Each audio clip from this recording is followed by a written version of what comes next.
ஹாப்பியா, ஹெல்தியா, ஜாலியா ஒரு life. Lanco Harmonia Pavilion Senior Living Apartments at Sriperambur 2 BHK just 49 lakhs. Call 7717273747. இல்ல அது நீதிமன்ற பிரச்சனையை நம்ம எப்படி சொல்ல முடியும்? நான் வக்கீலும் கிடையாது, அது எதுக்காக பண்றாங்கன்னு எனக்கு தெரியாது. நீங்க நீதிமன்றத்தில் தான் அதை அப்படி நீங்களும் அண்ணாமலே நினைச்சாக்கி நான் பதில் சொல்ல முடியாது. அது தவறு. நம்முடைய மாண்புமிகு ஆளுநர் சொன்னது 100% தவறு இல்லை, தப்ப வேணும்னே சொல்றாங்க. அது தப்பு. நீதிமன்ற தீர்ப்பையோ அந்த தீர்ப்பு வழங்கியவர்களையோ எதிராட்டு இந்த அரசு செயல்படல. இந்திய அரசியலமைப்பு சட்டத்தில் இருக்கக்கூடிய வாய்ப்பை பயன்படுத்த நான் வக்கீலும் இல்லை, எனக்கு ஒன்றும் தெரியாது. நீங்க 1930-17 இருந்தே இந்த பிரச்சனை இருக்குன்னு சொல்றாங்க. ஆளுநர் சொன்னதுனால நான் இதை திருப்பி சொல்ல வேண்டிய நிலை வந்திருக்கு. நானா சொல்லல, மூத்த வழக்கறிஞர்கள் சொன்னதை சொல்றேன். இதே திருப்பரங்குன்றம் அந்த தீப நிகழ்வுக்கு தனி நீதிபதி ஒரு தீர்ப்பு வழங்கியிருக்காங்க. பெஞ்சில் 2 நீதியரசர்கள் தீர்ப்பு வழங்கியிருக்காங்க.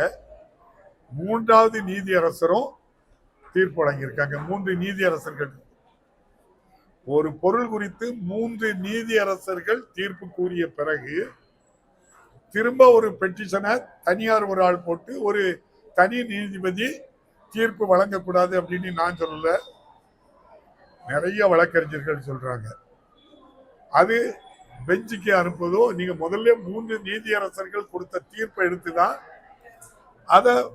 அதுலயே நியாயம் கிடைக்கலன்னா 5 நீதியரசர்கிட்ட அனுப்பலாம். திரும்பவும் 1ல இருந்தே ஆரம்பிச்சாது நியாயமானு கேட்கிறாங்க. அந்த வகையில தமிழக அரசு ஒரு தீர்ப்பு வழங்குது. அது அவ்வளவு நீங்கள்லாம் பத்திரிகைகள் ஊடகங்கள்ல பார்த்துருப்பீங்க. எந்த நீதியரசருக்கும் ஒரு தீர்ப்பை வழங்கிட்டு அந்த ஸ்பாட்டுக்கு போகிறாங்க. அது ஒரு சிச்சுவேஷன், லாண்ட் ஆர்டர் பிரச்சனை எல்லாம் வரும். அரசு எல்லாத்துக்குமான அரசு, எல்லாரையும் பாதுகாப்பான அரசு. இந்தியாவில் தமிழ்நாட்டில் தான் சட்டம் ஒழுங்கு சரியா இருக்குன்னு இதே நம்முடைய ஆளுநர் தான் பலமுறை சொல்லியிருக்காங்க. அதையும் தாண்டி பெண்களுக்கு சிறந்த பாதுகாப்பு கொடுக்கிற மாநிலம் இந்தியாவிலேயே தமிழ்நாடு இருக்காங்க. இப்ப அது என்ன நோக்கத்துக்காக பேசுறாங்க? நல்லா நாங்க இணக்கமா தானே இருக்கோம். நம்ம இந்த ஆண்டும் 20ஆம் தேதி அசம்பிளி கூடுது. அவங்ககிட்ட அனுமதி வாங்கி தான் அசம்பிளியை கூட்டியிருக்கேன். அந்த நிகழ்ச்சிக்கு வாங்க கூப்பிட்டுருக்கேன். அவ்வளவுதானே. நேர்லயே போய் கூப்பிட்டாச்சு. அழைப்புதல் ஓரிரு நாட்கள் அது ரெகுலரா கொடுப்பாங்க. நம்ம நேர்ல போய் கூப்பிட்டோம். அது அந்த அம்மா கிட்ட ஆதாரம் இருக்கும் சொல்லியிருப்பாங்க. சொன்னது சீஃப் மினிஸ்டர்ல, நம்ம அந்த புறந்தள்ள முடியாது.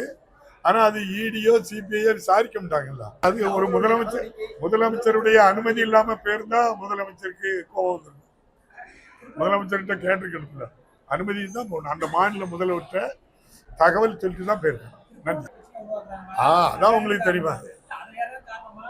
அவங்களுக்கு ஒரே ஒரு நோக்கம் தானங்க, தமிழ்நாட்டில் அமைதியா இருக்கு, கலவர பூமி ஆக்கணும் முயற்சி பண்றாங்க. முடியாது. இங்க நம்முடைய முதல்வர் சட்டத்தின் ஆட்சி நடக்கு. அதனால எதை பற்றியும் கவலைப்படாம எல்லா மக்களுக்கும் பாதுகாப்பு கொடுங்க. நிச்சயமா கலவரம் ஏற்படுத்த யாரையும் அனுமதிக்க